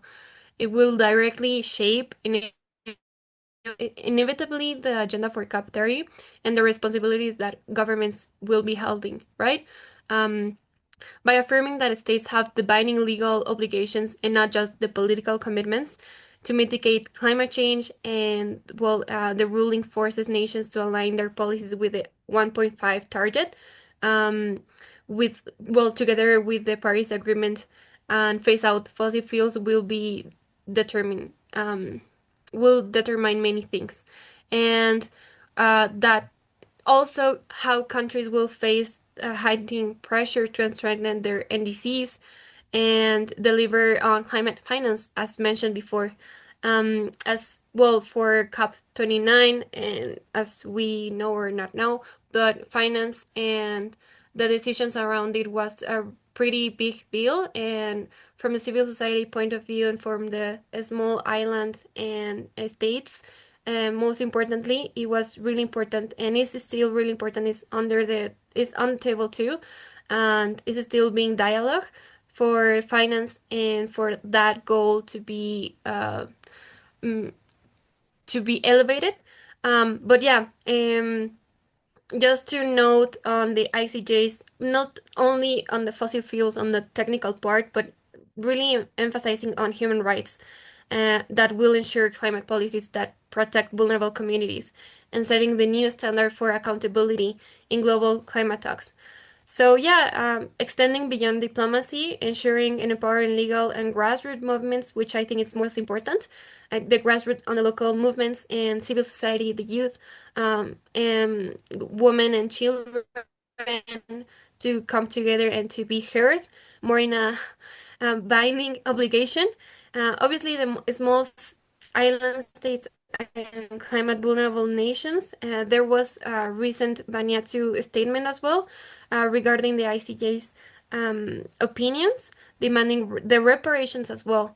So this is really important. And I just want to finish that this authority behind it, the climate justice, is just ensuring and just noting that climate justice is not longer the moral argument, and that people can help accountability, and it's the legal imperative, so that we can accelerate all of these important commitments towards the implementation and towards being the reality that we need today, right? We all often talk a lot in the youth movements as well on how this is really a crisis, and this is a climate emergency, and it's not being treated as one. So yeah, I just wanted to note on that question. Thank you, Surabi. Now I'm going to apologize in advance if I have this person's name wrongly pronounced, but it's from Cristina Maize Tegui from Argentina. And her question to the panelists is this: what role can ParlAmericas play in countries like Argentina, where the climate and gender agenda is not often accepted? Again, I can start. All these years, 10 years now, with ParlAmericas, we have three priorities, three networks. One is for gender equality, one is for climate change and sustainability, and the other is for open parliaments. We have been working under these umbrellas for all these years, and maybe they will change with time. I don't know. The president was here to talk that there might be some discussions, and we will see if we continue under this umbrella. But the important thing is that these three umbrellas are related. They are all interconnected. And while the executive of a nation can decided to take a direction, and I won't use the example of Argentina, I will use the example of United States. So while the executive of United States may have decided to get into a direction, we have a lot of friends. As a Canadian parliamentarian, we have a friendship with United States parliamentarians that doesn't completely agree or are in complete opposition to what the executive in United States is doing. The disappearance of the diversity and inclusion, withdrawing from the Paris Agreement, etc., etc. So at the parliamentarian level, we can always be members of other associations, including ParlAmericas, where we can discuss these things. And I was just mentioning how some politicians prefer in changing the names so to keep doing. I was in the World Bank recently meeting, and they say the World Bank is going to continue assisting into financing with renewable energy and clean energy, and but they are not going to associate it with climate change because of the issues that the political issues that are ongoing in our neighbor, in the south neighbor to Canada, the United States. So I think that if the diplomatic and the political narrative changes, that doesn't mean that the work underneath that can continue being done with the same importance and with the same energy as it has been going on. I have one more question coming from Alvina Reynolds for you. But before taking that question, since the ruling from the ICJ came up, let me just remind participants what that ruling essentially says. The ruling from the International Court of Justice says that states must act urgently to address the existential threat of climate change by cooperating to cut emissions, following through on global climate agreements, and protecting vulnerable populations and ecosystems from harm. That's the ruling from the court. Now, we have just 5 more minutes, so I'm going to let Alvina's question of Senator Galvez be the last question we take. Alvina Reynolds, could you ask your question, please? I think she might have had to leave, but she did leave her question in the chat. All right, I'm not seeing it. Can you read it for Senator Galvez, please? Yes, of course. She says, greetings, everyone. Thank you for a very interesting discussion. But I wish to ask the MP from Quebec whether she finds it a challenge to get the support of her parliamentary colleagues in the implementation of policy decisions relating to managing the environment. I'm fully aware that some departments operate in silos and one minister can be left to push the agenda at all levels without much collaboration. For example, departments of health, agriculture, infrastructure, etc. How can they collaborate on national level to synthesize our populations on the issues of climate change. Oh, sensitize, I apologize. Our populations on the issues of climate change, preventing pollution, garbage disposal, among others. Thank you very much for the question. I will start by saying that yes, we are parliamentarians, but we wear so many hats at the same time. We need to focus on acting local and thinking globally. So for sure, as Decima said, we need to act locally. We need to do at home what we say we are going to do, be the change you want to see in the world. So I will start by saying that the assembly at the provincial level in Canada has Quebec has a complete different vision of the parliamentarians' strategy and way of working in the at the federal level. So, and at the local level, at my municipal level, I live in a very agricultural region, and it is agriculture, the motor, the engine of the economy in where I live. So this is extremely important because what I talk to them at the local level, at the municipal level, is not exactly what I talk at the Ottawa level, the federal level. So for agriculture, these extreme weather events, the rain, and the inundation, the flooding, the erosion of the coast of the St. Lawrence, it's of extreme importance to them. They are very healthy. The average age at which Quebec, every year we increase, women live very long, so we have very clean water, very clean air. So as much as I would like to use the health and extreme heat arguments, that won't give the result. But if I talk about the erosion, the loss of losing the agricultural soil because of pesticides, because of plastic, then they will hear me. On the other hand, when I go to Toronto, I can talk about extreme heat because the construction workers are affected. Recently, there was a news that construction workers, which are also growing in age and in weight and diabetes and high blood pressure are impacting them. Well, now the kidneys are not working because they are not enough hydrated during the extreme heat events.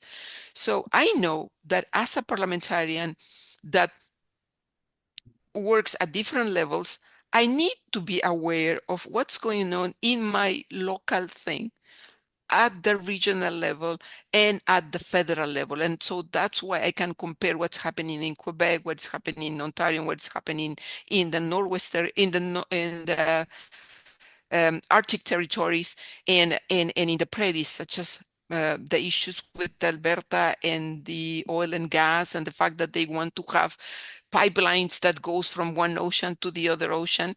But we have Quebec. So if they want to go from one ocean to the other ocean, they need the support from Quebec, which they are not having it yet. So they are exploring other exits for the petroleum. So it is true that all of that plays at the federal level, and it's true that for me to pass messages on the emergency and on the relation between the biodiversity and climate is very difficult at the federal level. I am supported and very much thankful that local views and regional views are different.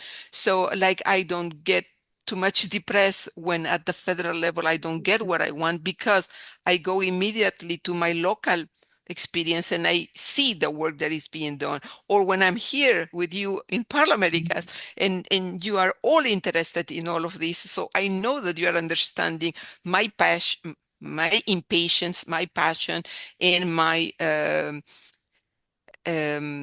pressures to take in considerations all these visions, especially and particularly because, as I said, I have different hats.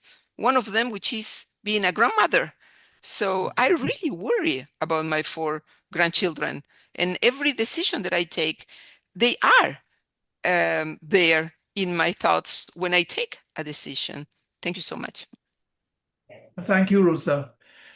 Well, we've had a very rich discussion today, and I want to thank our panelists for sharing their experience, insights, and perspectives. We value your expertise and hard work. You have greatly enriched the experience of valuable contributions. And I want to thank all the attendees for their engagement, participation, and questions. I hope this discussion has sparked further thought and will propel action. So thank you all. I now hand back to our MC, Alicia. Thank you so much, Senator Vieira. And to everyone here present for the thoughtful dialogue. I echo those sentiments from the senator to the panelists and all. It's always the nature. We probably could discuss for hours. There's so much to get into here, but you're very busy. We know we need to try to kind of keep this to time. So we're moving to the closing of this session. Before we do that, I wanted to take a moment to just invite everyone here. We're seeking for new tools that are more effective for you, for us to engage with you. And we know that everybody loves WhatsApp. They've launched a new tool. They're called channels. ParlAmericas has created a channel. This is just a very effective way for us to share when we have meetings, etc. So we're continuing with traditional social media for right now. But I don't know. We're finding some of those social media platforms are becoming increasingly problematic. So I guess we're also trying to encourage then this would be a more direct way to get notifications about ParlAmericas' upcoming activities. So we've just put it up there. You can scan the QR code to immediately go to the channel. I look forward to having you all join us on WhatsApp in our channel. And now I would like to bring to the floor Margarita Stolbizer, Vice President for South America for our Parliamentary Network for Climate Change, member from Argentina, longtime friend and collaborator with ParlAmericas. In fact, some may not know this. Margarita Stolbizer was the very first president of the ParlAmericas Gender Equality Network back when we were first created. So this is amazing to continue to have Diputada Stolbizer with us here today. I'm going to pass the floor to you, Diputada, to please provide us some closing reflections for today's session. Bueno, muchas gracias, Alicia, muchas gracias por tu generosidad, gracias a ParlAmericas, a María también por darnos esta oportunidad de tener este encuentro que sin duda nos deja fortalecidos y fortalecidas a todas las parlamentarias y parlamentarios que hemos participado de este evento en el impulso que nos da para involucrarnos cada vez más en las negociaciones y en la participación que va a tener que ver con la COP este año, tal cual decían en Brasil, en nuestro continente.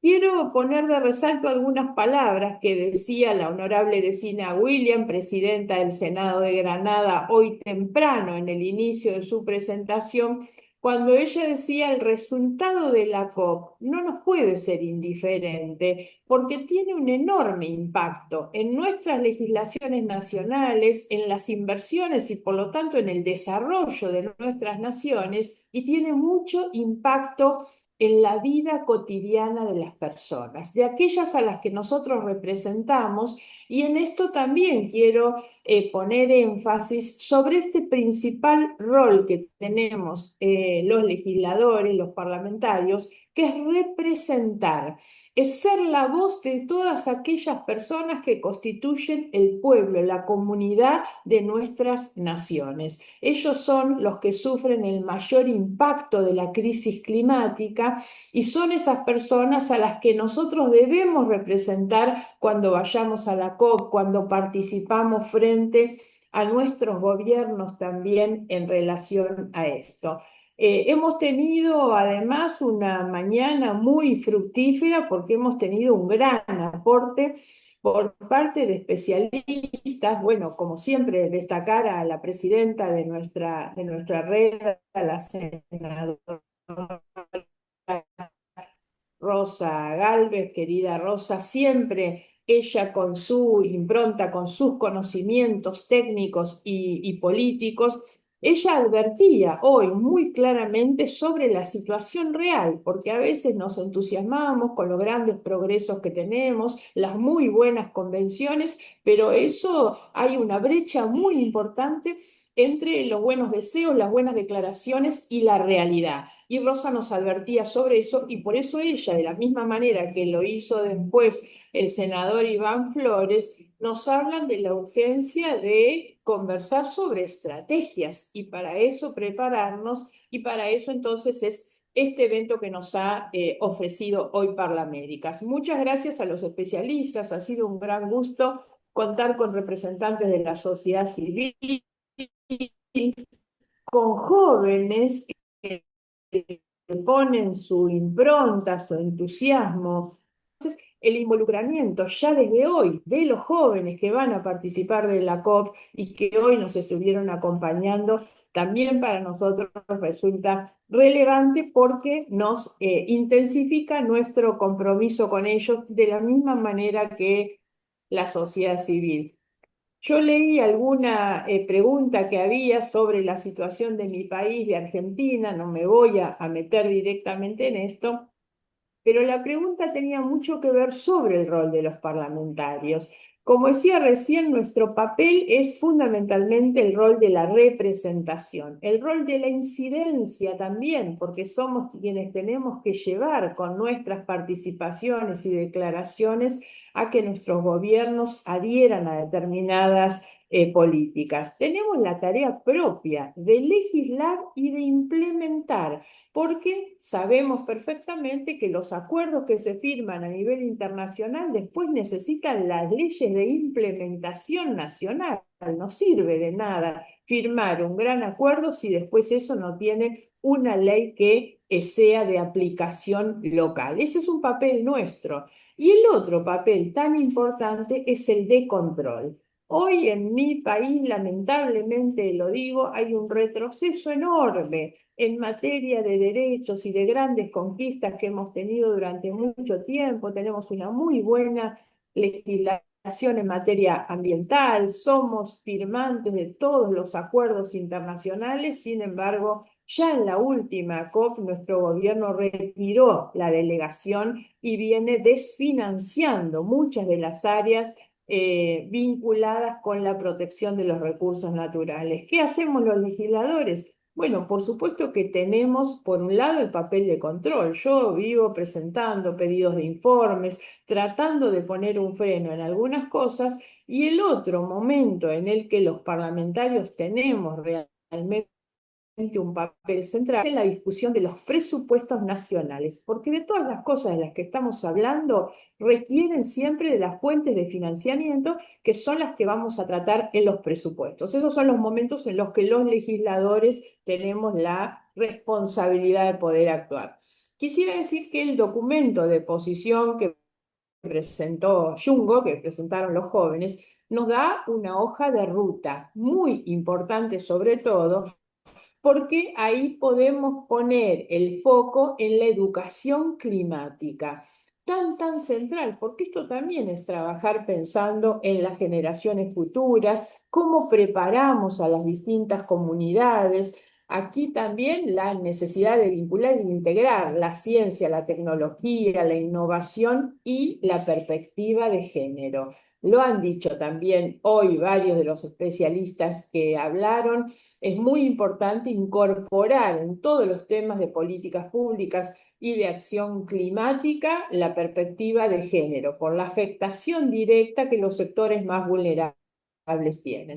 También de este documento podemos sacar la relación entre la transformación digital y la necesidad de achicar las brechas digitales, sobre todo, y no perder la relación con el conocimiento ancestral de los pueblos indígenas tan importantes en nuestro continente.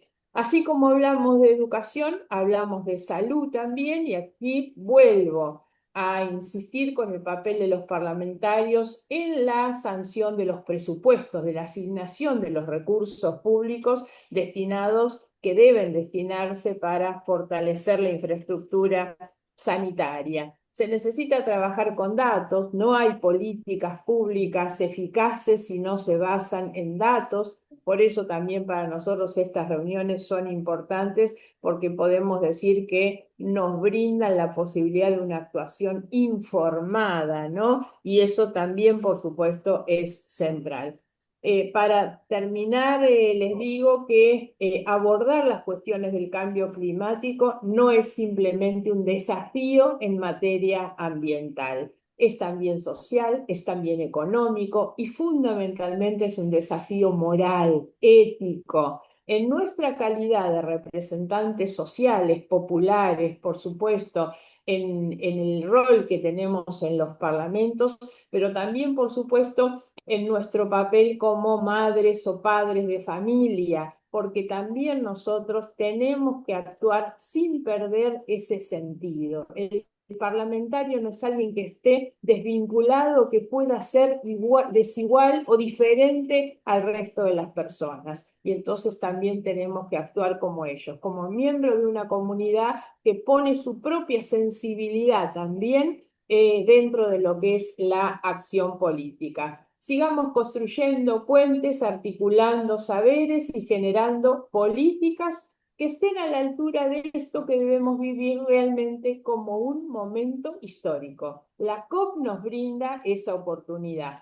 ParlAmericas nos ha dado esta herramienta, así que les agradecemos a todos. Les pedimos en nombre de ParlAmericas que nos convoquen cuando necesiten cualquier tipo de asistencia o de cooperación, porque ahí estará ParlAmericas para ayudar. Que nos avisen y nos cuenten también quiénes son las personas que van a estar viajando a Belén, porque eso también nos va a servir para aunar estrategias, digamos, para trabajos en conjunto que van a ser seguro siempre con mejores resultados. En este tema, como en otros, la acción colectiva fortalece y mejora todo aquello que individualmente podamos hacer. Por lo tanto, doy aquí el cierre agradeciendo nuevamente a todos, a Lilla, a María, a ParlAmericas y a todas las personas que participaron en esta mañana. Muchas gracias.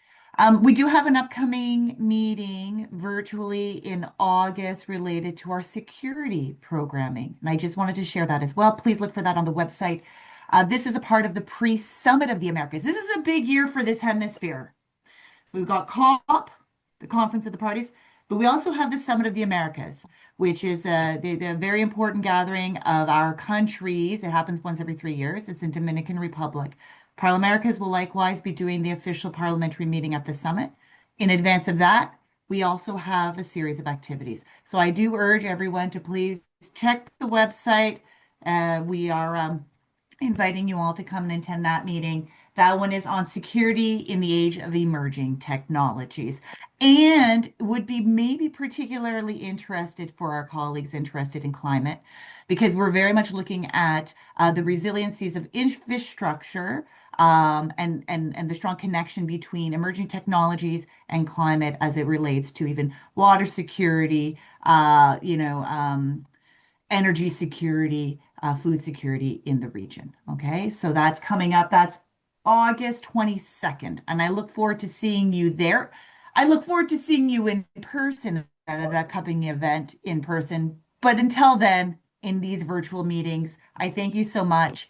This is very meaningful to us to be able to put on this programming, but it doesn't work if you're not in attendance. So I'm grateful for your time as well.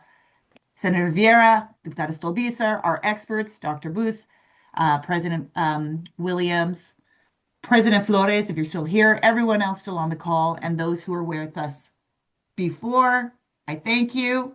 All the best from Ottawa, all the best from ParlAmericas.